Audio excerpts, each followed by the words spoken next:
지금 너무 그게 그리워요. 제가 차량운행 딱 가면은 그 할머니가 그 집이 이렇게 딱 모퉁이 길가에 이렇게 모퉁이 이렇게 있어요. 그 할머니가 이렇게 내다보다가 차가 오면 싹 들어가요. 그럼 이거는 뭐냐면 들어오라는 신호야. 목사님 혼자 들어와라. 저 할머니 때 데리고 들어오지 말고 혼자 들어와라. 그래서 제가 차를 대놓고 싹 들어가면 그 할머니가 겨울에는 배지미를 목사님 이거 드시고 가세요. 이 부자리에다 다 넣었다가 그걸 주는 거예요.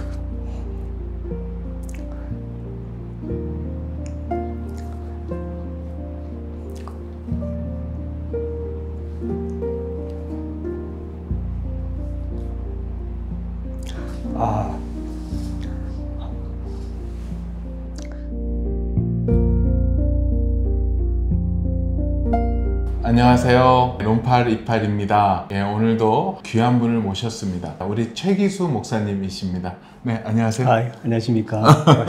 예, 요번에 우리 규장에서 부름받아 나서니 몸 어디든지 가오리다, 이 제목으로 책을 내게 되었습니다. 목사님이 한번 직접 자기 소개를 좀 해주시면 좋을 것 같습니다. 저는 강원도 정선에서 왔고요. 덕천교회를 신우하고 있습니다. 뵙게 되어서 너무 반갑고 감사합니다. 네. 목사님을 제가 처음 뵌 거는 퇴근 후에 TV를 보는데 다큐멘터리가 나오더라고요. 거기서 우리 최 목사님을 처음 뵀습니다. 그러면서 거기에서의 그 모습을 보면서 제가 오랜만에 복음의 감격, 눈물을 흘리게 되었습니다. 그래서 오랜 기도 가운데 또 마음을 받아서 목사님께 연락을 드렸고 또 이 귀한 책이 나오게 되었습니다. 정말로 저는 목사님을 뵈면서 하나님이 주셨던 첫 번째 마음, 내 말을 듣고 나에게 순종하는 그 숨겨져 있는 사람들이 이 땅에 많다. 그럼요.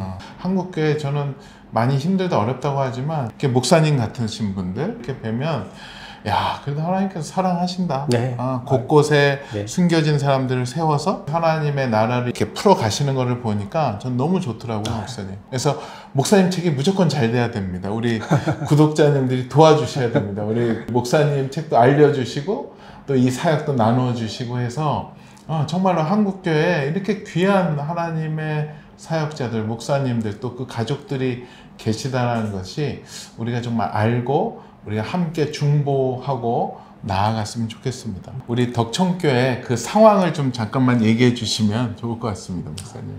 저희 덕천교회는 오지 중에 오지라고 여길 만큼 지금은 그래도 많이 길이 좋아지고 하였지만 외부 계신 분들이 오시면 세상에 이런 곳이 있냐고 할 정도로 오지고, 아직까지 마을 버스가 들어오지 않는, 택배도 오지 않는, 택배를 찾으러 한 30분 정도 읍내에 나가서 찾아와야 되는 상황이고, 저녁이 되면 칠흑 같은 어둠 속에서 가로등이나 이런 것들이 많지 않고, 또 하루 종일 있어도 사람 한 명 이렇게 구경하기가 힘든 그런 마을에서 지금 사역을 하고 있고요. 저희 덕천리 지역은 독거 노인들이 대부분이시고 원주민들이 한 40여 분 되시고 외부에서 귀촌하신 분들이 조금 계시고, 대부분의 그들의 삶은 사실 형편 이런 것들이 사실 어려운 상황이고, 또 오지다 보니까 병원을 한번 가기도 쉽지 않는 어르신들이 많이 계셔서 좀 섬김이 많이 필요한 그런 곳이기도 합니다. 그러면은 처음에 거기에 들어가셨을 때는 거의 성도분들이 거의 없으시겠네요. 저도 처음에 2018년도 지금 6년 됐거든요. 네. 6년 됐는데 처음에 6분이 계시더라고요. 어르신들이. 네. 그리고 이제 다문화 가정, 한 가정에 아이 한 명 이렇게 있었는데, 그 시골 마을 그 200년 넘은 집에 조만한 교회 6평 되는 곳에 6명이라는 성도가 있다는 것에 놀랐어요, 처음에. 그래서 전임 목사님 참 열심히 사역을 하셨고 하나님 이렇게 일하셨구나, 정말 감동이 됐죠. 그런데 2, 3년 안에 이제 2분이 돌아가시고 2분이 이제 요양원 가시게 되었죠. 그래서 처음에는 6명 있다는 현실, 어르신들이지만 위로도 되었고 힘이 되었죠.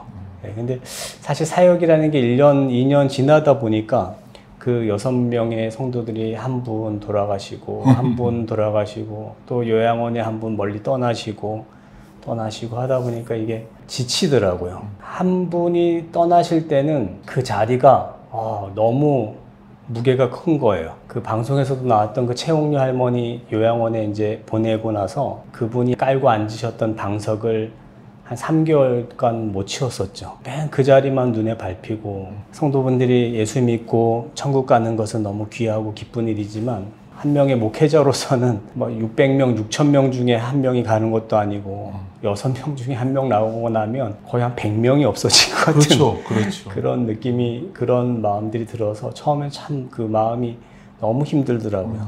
그런데 또 하나님이 거기에 멈추지 않으시고 복음을 전하였을 때 그 복음을 듣고 교회를 나오게 하시고 교회를 통해서 성경 공부 또 이런 어떤 사역들을 통해서 예배자로 세워지고 세례받고 교회의 일꾼이 되는 그런 일들을 통해 가지고 많은 은혜를 받죠. 저 개인 목회자로서도.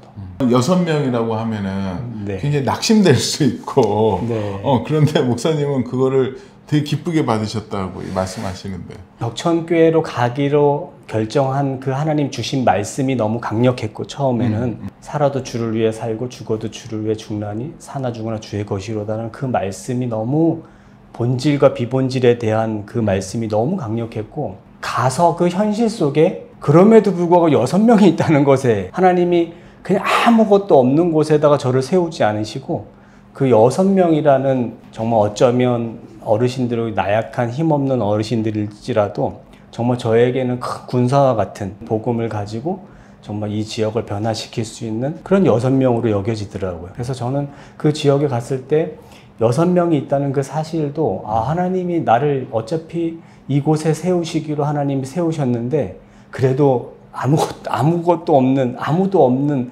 혼자서 세우지 않으시고 그 6명의 어르신들을 저한테 붙여주셨구나. 거기에 너무 좀 힘이 됐습니다. 네네. 거기를 어떻게 가게 되셨어요? 사실 제 기준, 제 사역의 꿈이 농어촌 교회 사역은 아니었어요. 찬양 인도 사역을 하든지 아니면 도시 사역 정도의 좀 꿈을 꿨었죠. 그런데 제가 서 있는 위치한 곳이 이제 강원도 영월이었고 거기서 사역을 하다 보니까 부교육자로 있을 때 같은 시찰 안에 전임 목사님이 저한테 말씀을 하시더라고요. 이런 곳에서 내가 사역을 하고 있는데 6년 동안 후임 목회자를 못 구해서 이제 일본 선교사를 못 나가고 있다. 혹시 사역을 하실 생각이 있냐? 시간을 한 일주일 주겠다 하더라고요. 그래서 그분은 기대를 안 하셨던 것 같아요. 제가 올 거라고는. 그도 그럴 것이 뭐 200년 된 집에 뭐 정말 그 오지 같은 그 산길, 차 한 대 간신히 지날 수 있는 그 길을 몇 개를 넘어야지 만날 수 있는 교회였기 때문에 사실 그랬을 것 같아요. 그런데 저는 그 말씀을 저한테 주셨을 때 마음이 너무 무겁더라고요. 그 말씀이 그냥 가볍게 흘려보낼 말씀 같지가 않고 이 하나님이 나에게 왜 이런 말씀을 주시지? 그럼 기도해 보아야 되겠다라고 하고 이제 기도를 했는데 아까 말씀드린 로마서 14장 8절 말씀이 막 그냥 머리에 계속 남는 거예요. 이게 우리가 살아도 주를 위해 살고 죽어도 주를 위해 그 말씀이 계속 되뇌 있는 거예요. 금식 기도를 3일간 하고 있었거든요. 우리 아내하고. 둘째 날에 그 말씀이 막 해서 제가 그 로마서 본문 말씀을 찾아봤어요. 찾아서 이렇게 보니까 그 말씀이 그 사도 바울이 그 로마 교회 금욕주의자들이 들어왔을 때의 그 본질과 비본질에 대한 아디아포라 논쟁이 나와 있더라고요. 그걸 강론해 보니까 저에게는 이렇게 다가와지더라고요. 너가 왜 비본질적인 것에 이렇게 신경을 쓰냐. 본질은 예수님이신데 사례가 어떻고 뭐 찬양 인도도 하고 이거는 다 비본질적인 거더라고요. 대수롭지 않은 것에 제가 너무 신경을 쓰고 있는 내 자신을 발견하게 되더라고요. 그 말씀이 너무 은혜가 돼서 이건 하나님이 나에게 주시는 말씀이고 하나님 위해 사용되어지겠다 하고 전화를 드렸죠. 내가 가겠다고. 그 사역지에 또 보지도 않으시고. 예, 놀라시더라고요. 목사님 뭐 하셔야 되는 거 아니냐. 한번 답사를 와야 된다고. 그래서 아니라고. 다른 분 말씀하지 마시고 제가 가는 걸로 하겠다고. 그러니까 우리 아내가 일 끝나면 한번 가서 찾아뵙겠다. 그러고 이제 갔죠. 아내하고. 저는 그래도 그 정도의 상황일 거라고는 전혀 생각을 못했어요. 5시 좀 넘어서 거기를 이제 도착을 했는데 가도 끝이 없고 산을 넘어도 교회는 안 나오는 거예요. 근데 제일 인상 깊었던 게 아주 깜깜한데 십자가가 이렇게 보이는 거예요. 십자가를 보고 저기가 교회인가? 하고 이제 목사님이 그 나무 대문을 끽 하고 이게 열고 나오시더라고요. 그때 이제 아차 싶었죠. 아, 이게 맞나 싶을 정도로 충격이었죠. 그땐 저는. 그 들어오라 그래서 들어왔는데 그 옛날 미음자 집이었어요. 네. 근데 그 미음자 집을 이제 개조를 해서 마루로 썼는데 들어가니까 발바닥이 얼마나 시려운지 들어가서 이제 이야기를 나누고 뭔 얘기를 했는지도 모르겠어요. 그때는 계속 되뇌이는 거죠. 제 생각으로. 아, 주를 위해 살아야지. 주를 위해서. 주신 말씀만 계속 되뇌이다가 그리고 이제 나오는 길에 우리 아내하고 이 말을 못 하겠는 거예요. 아내 볼 면목도 사실 없고 10년 동안 제일 고생한 건 어쩌면 우리 아내거든요. 예, 아내와 아이들인데 그 신학 공부하면서 경제 활동을 못 하니까 사모님이 다 네. 하셨겠네. 우리 아내가 뭐 그 당시에 하루 종일 약국에서 일해서 이제 버는 100여만 원이 전부였죠. 근데 그걸로 이제 10년을 버틴 이유는 하나님이 주시는 은혜도 있었겠지만 결정적으로 자기가 버틸 수 의지할 수 있는 것은 남편이 이 과정만 마치면 적어도 어느 정도의 규모의 목회를 할 것이다 라는 기대. 그랬는데 간 곳이 이제 거기였으니까 말을 못 하겠더라고요. 집에 도착하고 우리 아내가 계속 울더라고요, 밤새. 하나님 주시는 그 말씀은 너무 강렬하고 너무 은혜가 되고 하였지만 현실을 딱 보고 나니까 와, 하나님이 어떻게 나를 이끌어 가실까 기대도 되는 부분도 있었지만 너무 걱정이 되는 또 앞서더라고요. 아이들도 눈에 밟히고 그때 애들이 초등학생이었거든요. 여기서 학교를 어떻게 보내야 되지?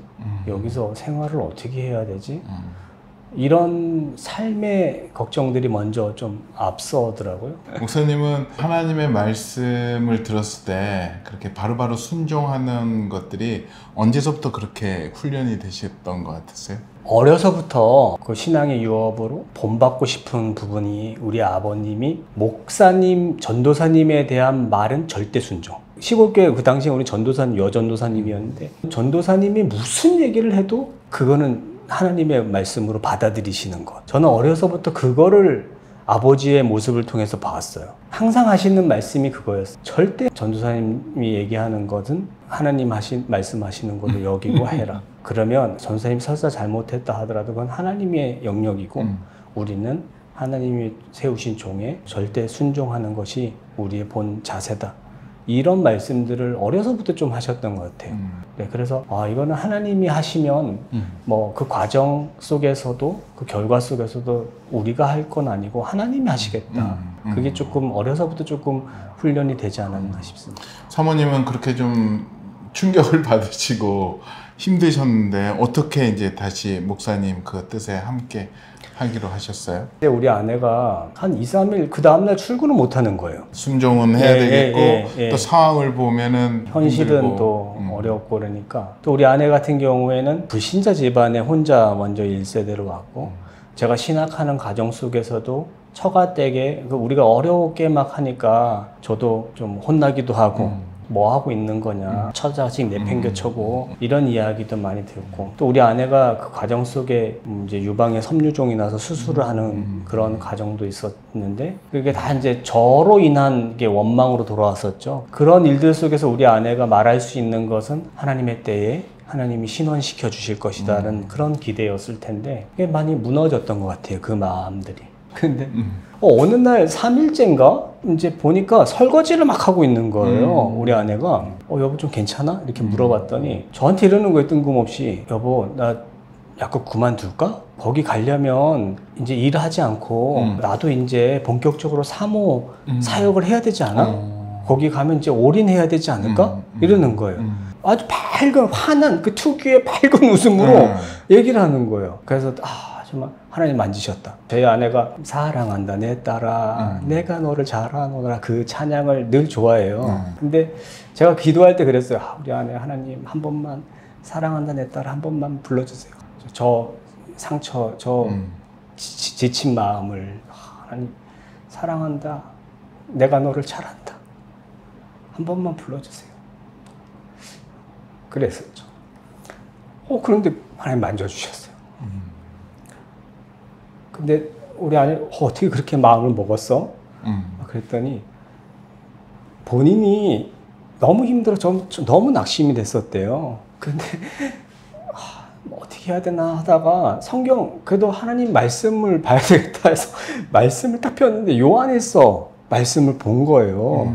근데 거기에 말과 혀로만 사랑하지 말고 행함과 진실함으로 사랑하자 이 말이 막 자기 눈에 막 들어오더라는 거예요.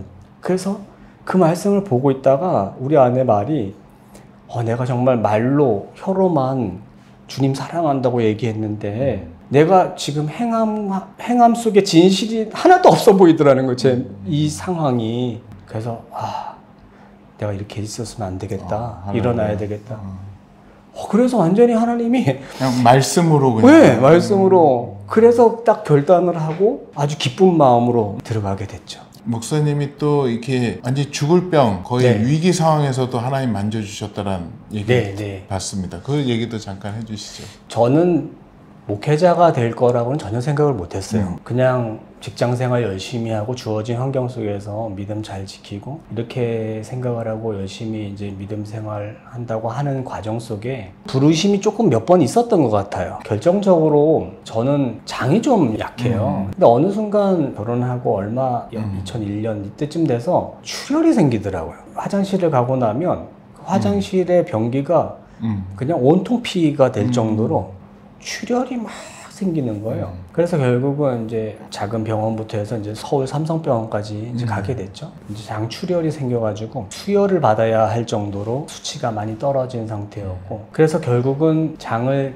제거를 하는 수술을 해야 될 것 같다. 더 심하면 배에다가 배설을 할 수 있는 그 수술을 해야 된다고 하더라고요. 그게 좀 충격이었죠. 그때는 젊은 나이였고 네. 아이들도 그때 막 갓난아기 때였는데 정말 너무 힘들었어요. 그때는 뭐 살도 뭐 찔 여유도 없죠. 뭐 먹는 것도 없는 데다가 그렇죠. 계속 배설만 하고 그런 상황 속에 계속 있었는데 그게 하나의 부르심이었던 것 같아요. 근데 결정적으로 부산에 어떤 교회가 하는 컨퍼런스가 있었어요. 수만 명이 모이는 컨퍼런스인데 그때 섬기던 교회 담임 목사님이 이 컨퍼런스에 한번 같이 가자. 우리 모든 장로님 성도들과 함께 같이 가자 하더라고요. 제가 그 상황이 갈 수 있는 상황은 사실 안 됐었어요. 제가 가면 일단은 그 집회 속에서 화장실 문제, 또 여러 문제들, 혹시 쓰러지거나 수혈을 해야 될 상황이 여러 복합적으로 발생하는 위기 상황이 발생될 것 같은 그런 분위기도 있었고, 그래서 갈 수 있는 상황이 아니었는데 그렇게 강력히 권면을 하시더라고요. 목사님 말씀하시니까 그냥 순종해야 되겠다, 죽으면 죽겠다 하는 심정으로 가게 됐죠. 이제 그 찬양 집회 말씀하는데 너무 은혜를 많이 받았어요. 근데 저녁에 이제 기도 시간, 이제 찬양 마치고 이제 결단의 기도 시간이 막 있었는데, 그때는 제가 이미 지칠 대로 지쳐 있는 상황이었고, 이제 검사를 해서 이제 수술 날짜를 잡아야 될 상황에 그 수술을 포기하고 거길 간 거였거든요. 이제 올라가면 이제 수술을 해야 되는 상황인 거예요. 너무 이게 낙심도 되고, 그래서 우리 아내하고 이제 하나님한테 매달릴 수밖에 없는 시점에서 그 저녁 집회에 기도를 막 하고 있었어요. 하나님 살려주세요. 제가 젊은 이 나이에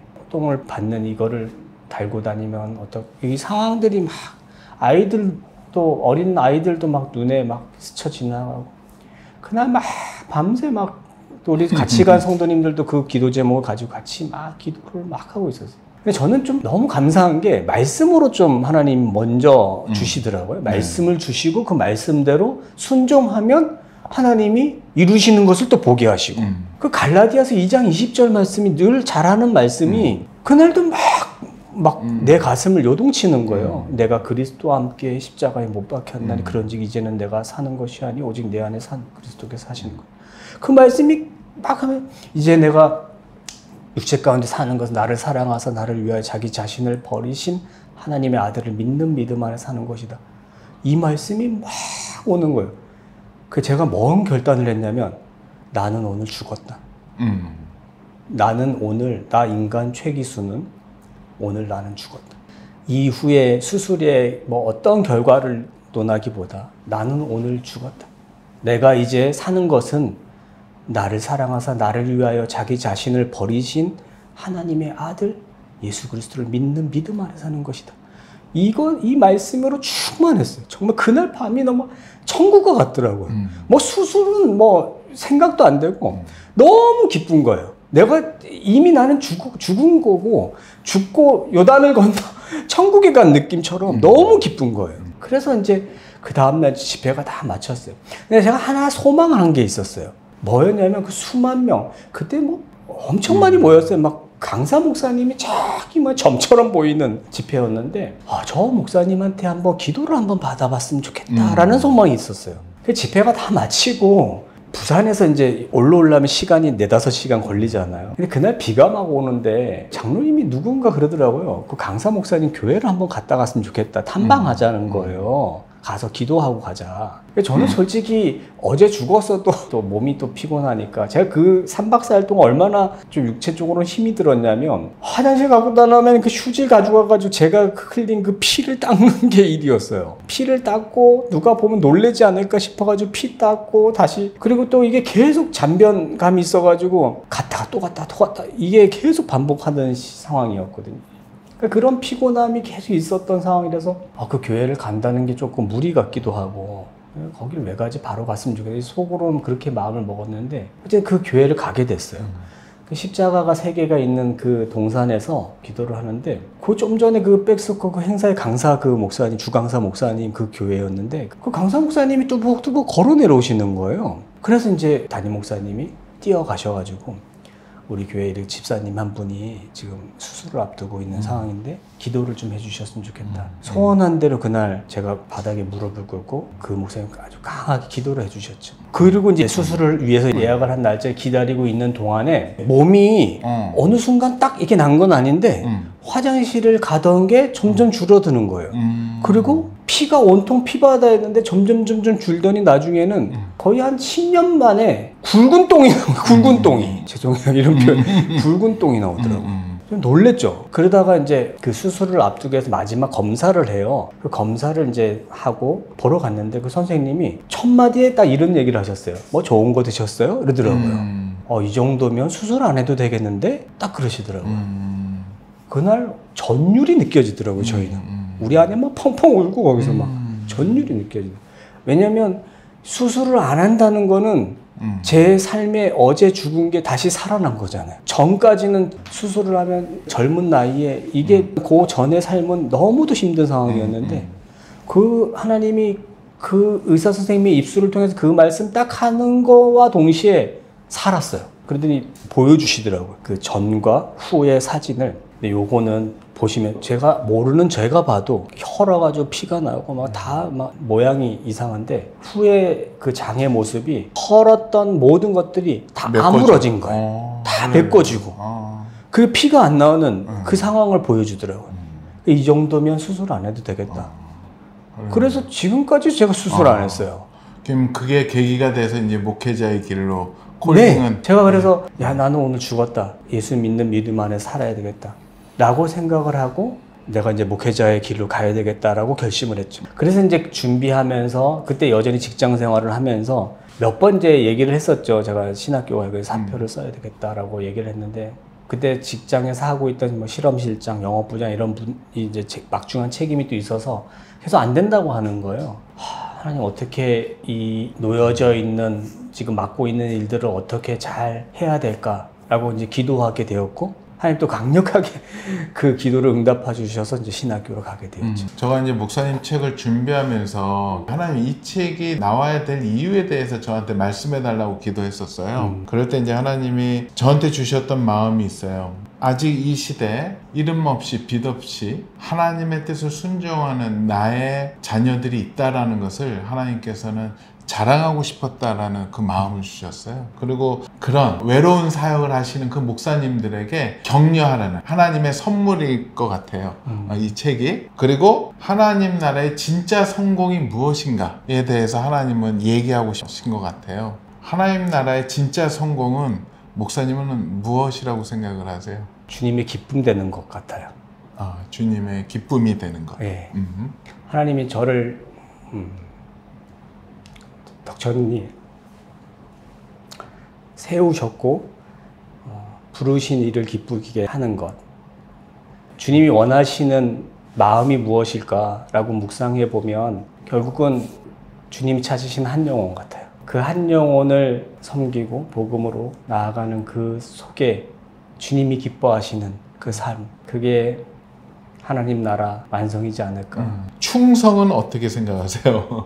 충성은 제가 맡겨진 이 자리, 네. 덕천리 자리, 또 저만 이렇게 하는 사역이 아니라 제가 그 방송이든 어떤 응했던 이유 중에 하나는 지금도 대한민국 전 세계 열방 가운데 정말 이름도 없이 빛도 없이 사역하시는 모든 목회자들, 선교사님들이 아직도 너무 많다. 정말 맡겨진 주어진 자리에서 정말 최선을 다하고 충성하시는 이들이 많이 계시고 그들을 통해서 또 하나님의 일하심들이 또 회복되어지고 역사되어지는 것들이 너무도 많다라는 것을 저의 작은 이런 사역들을 통해서 좀 보여지기를 원하고 그 일들 속에서 우리가 구할 것은 정말 맡겨진 자리에서 충성하는 것. 정말 충성이라고 하면 부르신 이를 기쁘시게 하는 것과 아까 성공의 의미, 그것이 결국 성공이고 그 부르신 이가 기뻐하시려면 내가 맡겨진 자리에서 부르신 일을 뜻대로 좌로나 우로나 치우치지 않고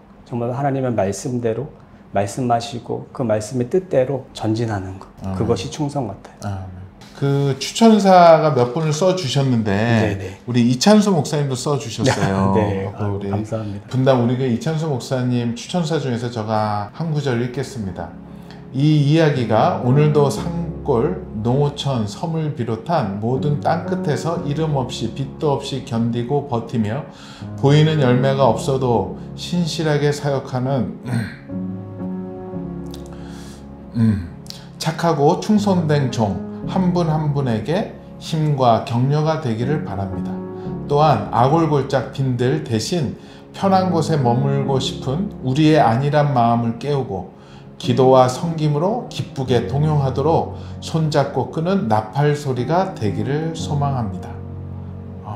너무나도 저는 이거를 보면서 제가 감동이 되더라고요. 저는 이걸 보면서 순종이라는 단어가 생각이 나요, 목사님. 네. 목사님한테 그 순종의 단어는 또 어떻게 정의할 수 있을까요? 항상 해도 부족한 것? 하나님 부르시고 세워주셔서 하나님께 그래도 쓰임받고 이렇게 나아가는 속에 하나님 말씀하시는 것을 순종한다고 하지만 늘 이 순종이 하나님 기쁘시게 하는 것일까? 부족한 건 아닌가? 그런 생각들을 가끔 하게 돼요. 순종은 정말 아름다운 열매를 맺게 하는 것이잖아요. 내가 이렇게 하나님 말씀에 순종했을 때 나를 통해서 하나님이 일하신 것을 보는 은혜가 있게끔 하는 것이 순종인 것 같아요. 현실은 어렵고 보여지는 환경은 앞이 잘 안 보일 때도 많고 이게 맞을까? 이대로 내가 계속해도 될까? 라고 하는 질문들을 항상 던지지만 그 속에서도 그래 하나님의 말씀하셨으니까 하나님이 원하시는 하나님이 기뻐하시는 일일 거니까 순종하자. 조금 더 순종하고 조금 더 버텨보자. 그러다 보면 그 순종의 열매가 하나님이 보이게 하시는 저는 그래서 가장 큰 복이라고 하면 목회자로서도 그렇고 우리 성도들의 삶도 마찬가지지만 정말 어렵고 힘든 상황 속에서 하나님이 그 상황을 통해서 하나님이 일하시고 하나님이 계획하심이 있고 하나님 그 일을 통해서 열매 맺기를 원하시면 우리가 요구되어지는 거는 충성과 순종이잖아요. 네. 순종을 딱 했을 때에 결국은 그 열매, 그 기쁨은 우리가 보는 것 같아요. 하나님이 그 일을 끝에는 결국은 그 일을 통해서 하나님이 하셨구나. 혹은 제가 정말 순종을 이렇게 어렵고 힘들어서 순종을 했더니 하나님이 나를 보고 계셨네? 하나님이 여전히 나를 만지시고 이 일에 간섭하고 계셨네? 내 기도를 여전히 응답하고 계시고 여전히 내 기도를 정말 작은 것까지도 다 듣고 계시네? 이것을 보는 거는 사실 너무 큰 축복이잖아요. 근데 우리가 바라는 것은 순종한다고 하지만 결국은 내 안에 스스로 그 일들에 대해서 판단하고 정지하는 속에서 이거 안 될 거야 라고 하고 불순종하면 결국 그 일을 못 보는 경우가 있는 것 같아요. 목사님이 요즘에 항상 믿음에 생각하시는 최고의 가치는 뭐세요? 한 영혼이에요. 한 영혼? 예. 처음도 한 영혼이고 최고의 가치는 한 사람. 주님이 찾으신 한 사람. 예. 얼마 전에도 성도님 한 분이 이제 오셨어요. 71세 되신 분이 이제 6주차, 7주차. 그분이 신앙이 없었대요. 교회를 싫어했다는 거예요. 이제 기촌을 이제 우리 지역에 3년 정도 전에 기촌을 하신 분인데 원주민은 아니셨고, 근데 그 아들이 신앙을 가지고 예수님 믿는 자제분인데 계속 이제 얘기는 했지만 그동안 이제 본인이 이제 교회를 안 다니다가 저하고 이렇게 만나게 되고 이렇게 해서 이제 복음을 듣고 교회로 오셨죠. 근데 자기의 가치가 달라졌다고 얘기하더라고요. 아들이 아내가 그동안의 아빠, 그동안의 남편을 바라보던 가치하고 교회를 다니고 자기의 삶이 조금이나마 변화가 되는 자기의 삶의 가치가 달라졌다고 이런 얘기를 표현을 하시더라고요. 그래서 저는 그 말씀을 딱 들으면서 우리의 인생의 모든 최고의 가치는 주님 앞에 섰을 때 최고의 가치잖아요.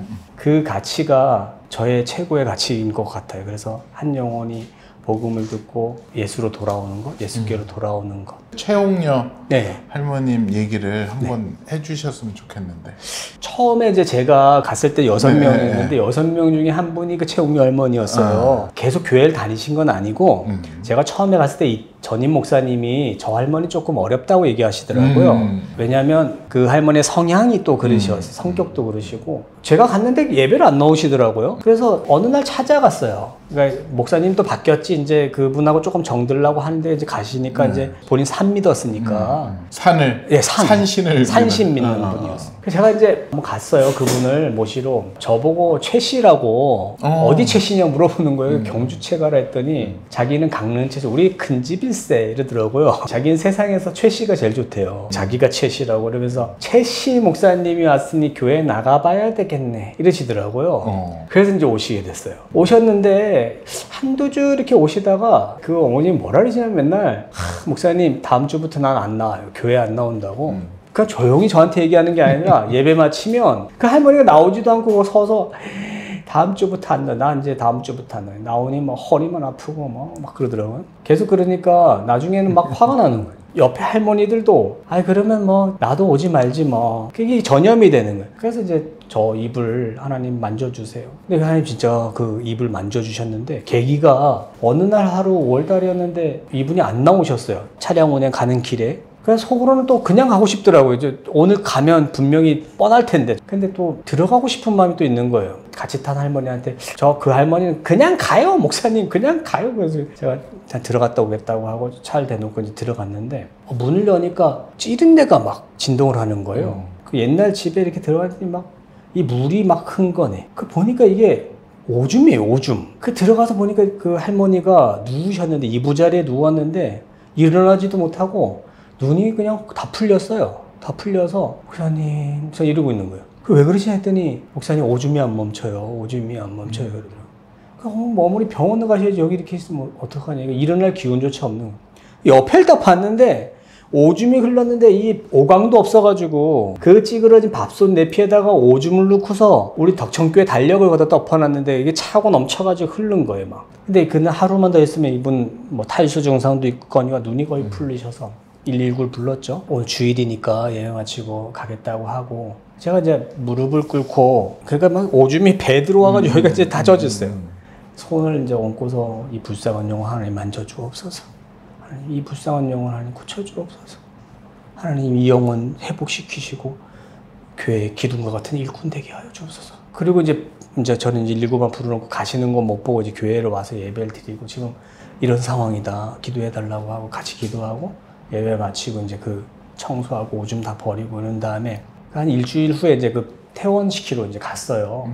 갔는데 할머니 조금만 늦었으면 큰일 날 뻔했다고. 영양실조도 있는 데다가 탈수, 신우신염이라고 콩팥에 염증이 꽉 차가지고 조절이 안 되니까 그냥 먹는 대로 흐르는 거예요. 그래가지고 큰일 날 뻔했다고 그러더라고요. 그래서 이제 병실에 갔더니 이 할머니가 제 손을 잡고 막 우는 거예요. 어머니 왜 그러시냐 했더니 내 자녀도 이렇게 안 하는데 목사님 뭐라고 나를 이렇게 하냐. 목사님 내가 신세 졌다. 신세.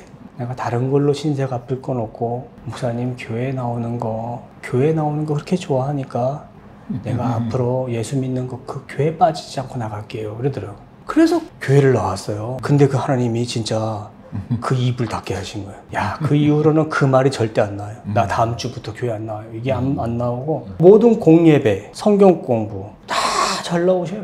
그리고 결국은 학습받고 저한테 첫 세례자가 된 거예요. 제가 그 교회 부임하고 나서 두 분을 세례를 줬는데 한 분은 원래 어릴 적에 좀 교회를 다니셨던 분이고 한 분은 이제 그 최홍렬 할머니를 제가 처음 세례를 줬죠. 그러니까 그 할머니가 나중에 고백을 할 때 세례 받은 날 울면서 이제 사람 된 것 같다. 교회 왔더니 이렇게 사랑을 받는다고 그 얘기를 하셨었어요. 아주 그분 하면은 아주 저는 지금도 막 울컥울컥해요. 받은 사랑이 너무 커서. 이 믿음이 들어가고 그리스도의 사랑을 딱 깨달으니까 변화가 되더라고요. 그렇게 강팍했던 사람이 그렇게 힘든 어려웠다고 하는 그분이 변화되더라고요. 그 할머니가 유일하게 저하고 전화를 해요. 번호도 저뿐이 없어요. 전화를 하루에도 한 20통씩 전화를 해가지고 목사님 사랑해요. 목사님 건강하셔야 돼요. 아이고. 또 처음에 그게 또 어떨 땐 또 귀찮을 때도 있었는데 지금 너무 그게 그리워요. 제가 차량운행 딱 가면은 그 할머니가 그 집이 이렇게 딱 모퉁이 길가에 이렇게 모퉁이 이렇게 있어요. 그 할머니가 이렇게 내다보다가 차가 오면 싹 들어가요. 그럼 이거는 뭐냐면 들어오라는 신호야. 목사님 혼자 들어와라. 저 할머니 때 데리고 들어오지 말고 혼자 들어와라. 그래서 제가 차를 대놓고 싹 들어가면 그 할머니가 겨울에는 배지미를 목사님 이거 드시고 가세요. 이 부자리에다 다 넣었다가 그걸 주는 거예요.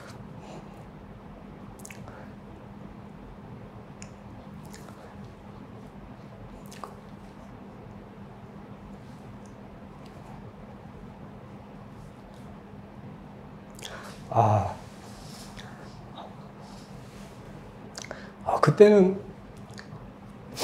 그게 먹을 때 뭐 좀 냄새도 나고 이부자리에 뭐 찌린내 같은 것도 나고 막 커피도 타지고 뭐 홍삼 뜨신물 수돗물 거기다가 막 씻지 않은 그런 그릇 같은 데다가 다 주시는 거예요.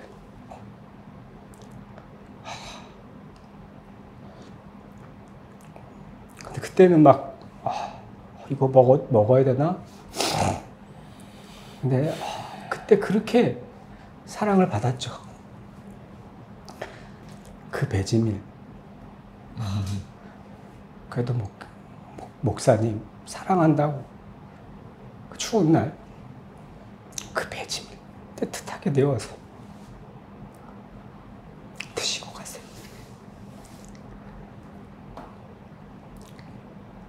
그거 먹고 같이 가자 해서 손잡고 교회 가서 예배 드리고 그랬죠. 그분이 떡을 좋아하시니까 또 주중에 떡을 몇 마리씩 해다가 냉장고 얼렸다가 녹여가지고 떡 해서 또 갖다 드리고. 근데 어느 날부터 이분이 이제 좀 증상이 오기 시작하더라고요. 이상은 예배 오면 또 괜찮아요. 그래서 주중에 계속 또 찾아뵙죠. 점점 악화가 됐고 치매라는 걸 알게 됐죠. 그래서 옆에 이제 할아버지가 이 할머니들 자녀들도 안 오니까 목사님 얘기해가지고 시설로 보내야지 안 그러면 우리 다 죽는다고. 집에도 못 들어가고 막 헛간에서 막 있었어요. 저는 가면 또 전화 알아보셨어요. 그 당시만 해도. 그 요양원에 이제 보내게 됐죠. 보내고 나니까 한 20일 동안 전화는 살아있으니까 정신이 들 때 저한테 전화를 하셔가지고 목사님 나 좀 살려줘요. 목사님 나 좀 데려가요.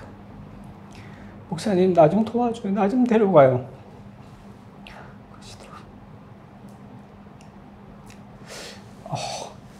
그때 참 힘들었죠. 너무 힘들죠 그때. 진짜 당장이라도 가서 모시고 오고 싶은 생각이 들더라고요. 그럴 수 있는 상황도 아니고. 한 20일 정도 되니까 그 전화가 끊기더라고요. 말소를 시켰나 봐요. 그리고 이제 코로나가 이제 또 본격적으로 확산이 되고 막 이래서 이제 면회가 안 됐죠. 찾아가고 싶어도 못 가고.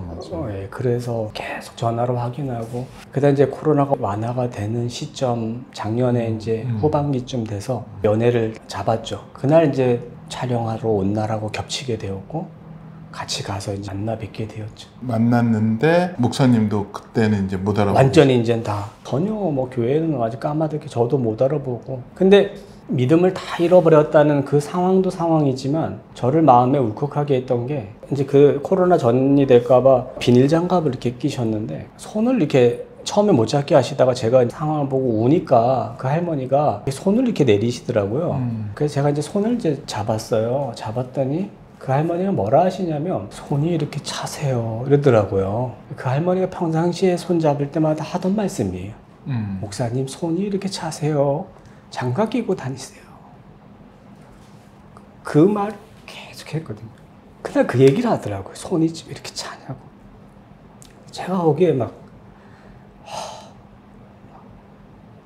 너무 막 눈물이 나더라고요. 그래서 이제 기도해 드리고, 그리고 이제 물어봤더니 그 요양원에서 자녀들이 안 오니까 내복하고 이런 걸 얻어 입는다 그래요. 그래서 받은 빚이 있어서 배짐이라고. 좋아하신 떡하고 뭐 이제 내복하고 그 어르신들 거기 한 70여 분 계시다는 거를 이제 사가지고 이제 갔었죠. 이제 여름 사역 마치면 이제 다음 주 다다음 주에 한 번 더 찾아뵐 예정.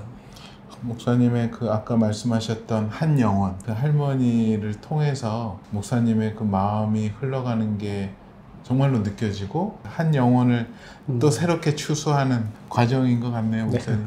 정말로 목사님을 뵈면 하나님을 경외하시는 분이라는 생각이 정말 깊이 옵니다. 목사님만의 하나님을 경외하시는 방법이 있으세요? 저는 하나님을 경외하는 것은 어쩌면 뻔한 대답일 수 있겠지만 하나님 두려워하는 것일 것 같아요. 정말 두렵고 떨림으로 늘 하나님 앞에 서는 것. 뭐 코람데오라고 하는 그 말의 단어처럼 매 순간순간 그냥 하나님 앞에 서 있다는 생각. 하나님 앞에 서 있는데 그걸 내가 얼마나 의식하고 하나님 앞에 서 있는가, 두렵고 떨림으로 서 있는가. 왜냐하면 하나님이 그만큼 두려워하지 말라 말씀하셨는데 오히려 우리는 두려워하지 말아야 될 대상을 두려워하고 하나님을 두려워하지 않잖아요. 이미 하나님이 두려워하지 말라고 하셨고 이미 승리하시고 이미 이기셨는데도 불구하고 두려워하고 있는 우리의 모습들. 근데 정작 두려워해야 될, 정말 두렵고 떨림으로 하나님 앞에 서야 되는 우리는 하나님은 온데간데 없고 하나님 앞에 정말 두렵고 떨림으로 늘 하나님을 의식하고 하나님이 나를 보고 계시고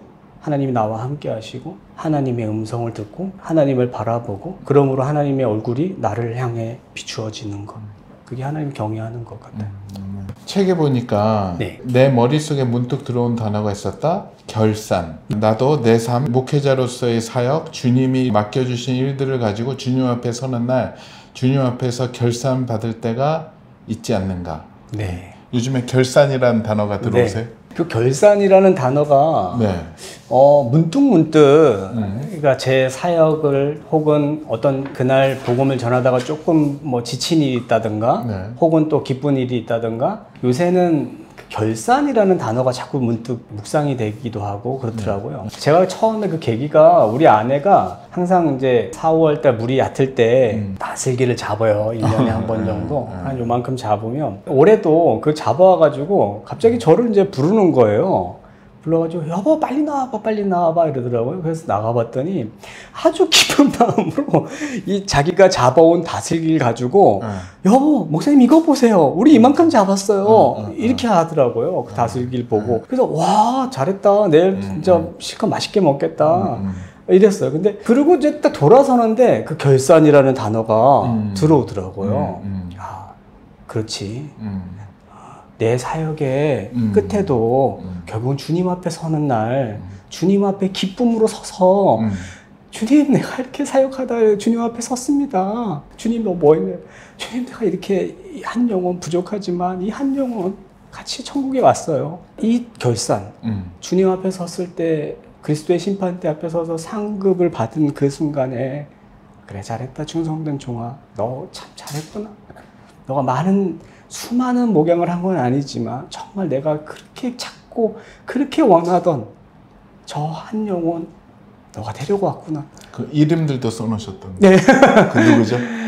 먼저 천국에 가신 양덕순 할머니 그리고 이양복 할머니 천국에 가셨지만 그 이후로 한덕삼 집사님, 배동욱 할머니, 박순애 할머니, 박옥분 집사님 예수를 모른다 부정탄다고 얘기하던 그분들이 진정한 복음을 깨닫고 교회에 와서 한다는 얘기가 목사님 이제 내가 사람 된 것 같아요 그러더라고요. 그 어머니 그게 무슨 말씀이세요? 그랬더니 자기 80평생 살면서 사람 대접을 못 받았다는 거죠. 남편한테 폭력당하고 그러다 남편 돌아가니까 자녀들은 외면하고 버려지고 예수를 믿고 교회를 나왔더니 이제야 내가 사람 대접받는 것 같다.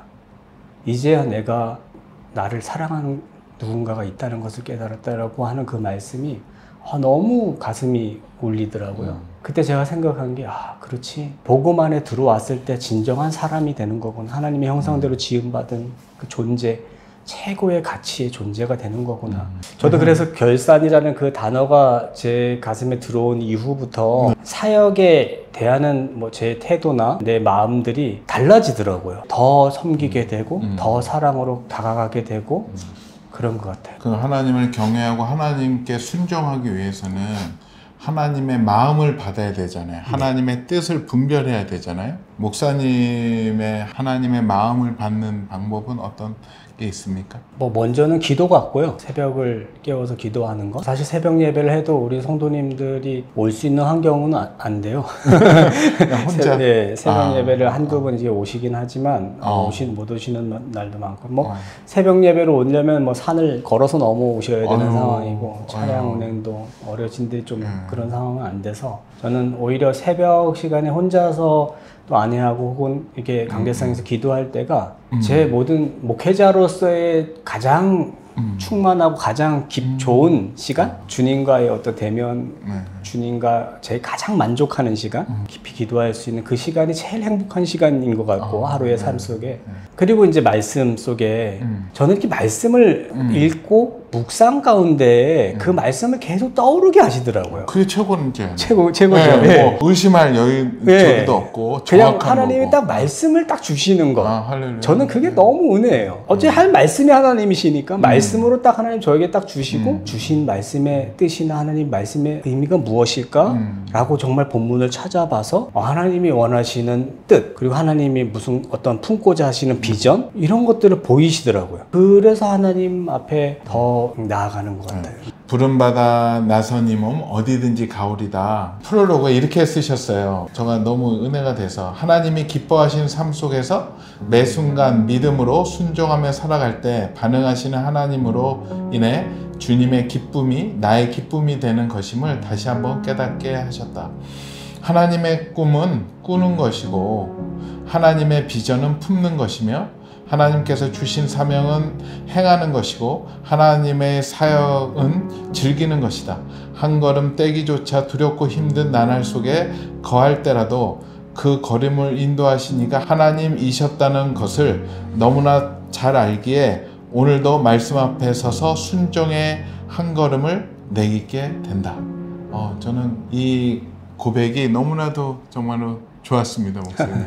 이 부름받아 나선 이 몸 어디든지 가오리다라고 누구든 고백을 하지만 하나님의 제안이 왔을 때 굉장히 힘들어하고 순종하기 어려워하는 상황도 굉장히 많거든요, 사실. 그거에 대해서 고민하는 분들이 지금 이 영상을 본다면 그분들한테 좀 해주고 싶은 말이 있으시다면. 얼마 전에 제 동기 목사님이 담임 목회지를 고민하는 가운데 전화를 주셨더라고요. 정말 어렵다. 가려니까 자녀들 교육 문제, 아내와의 어떤 그런 문제들. 사역은 살아내야 되는 거잖아요. 세워진 곳에서 그곳이 어떻든지 간에 우리가 살아내야 될 몫은 주어진 거잖아요.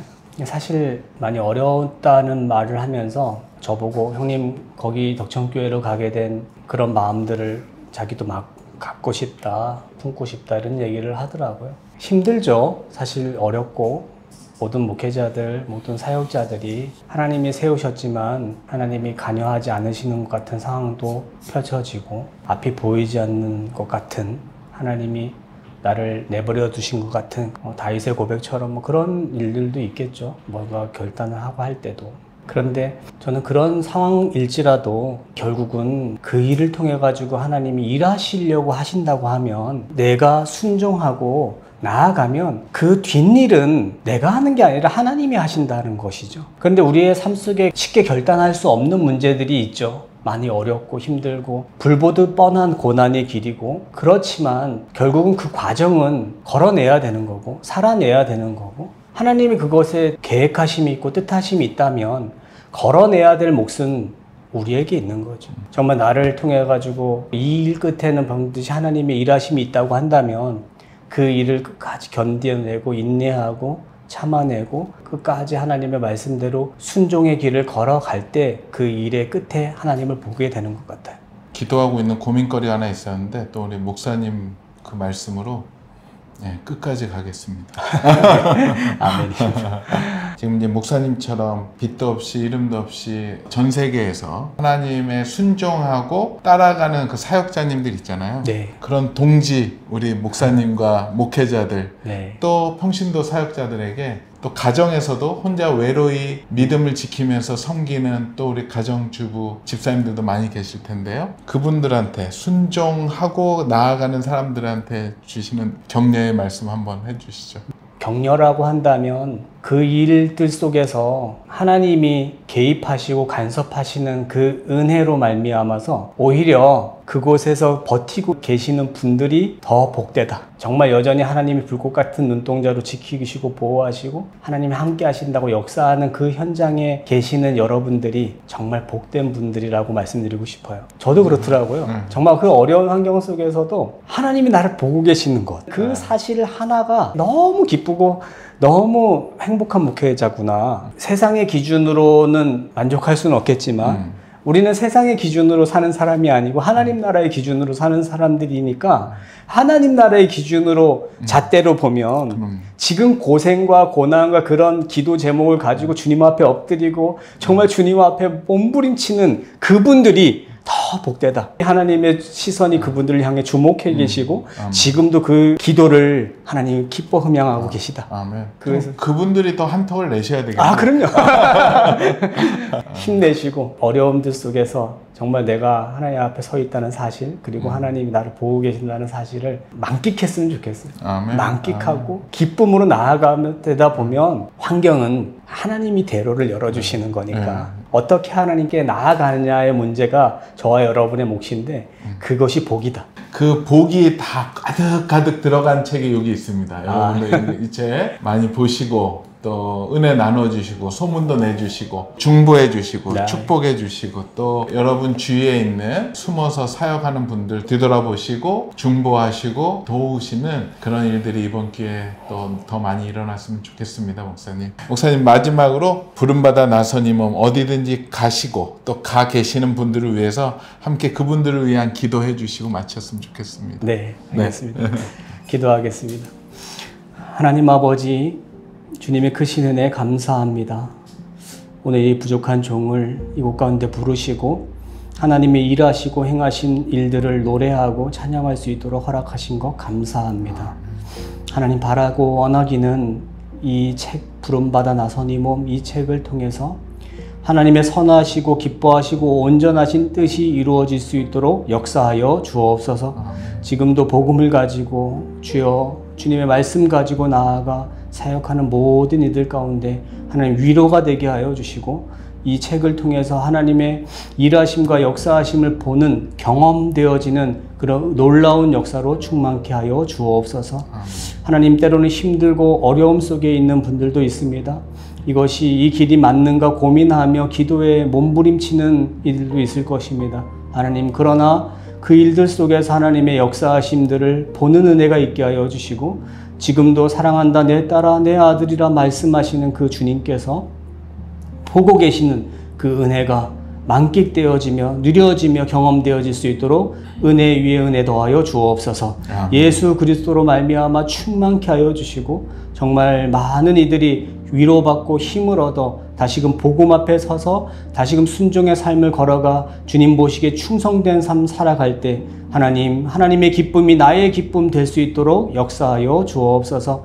이 책을 통해서 하나님 함께 하실 주님 기대합니다. 이 책을 통해서 새 일을 행하실 주님 찬양합니다.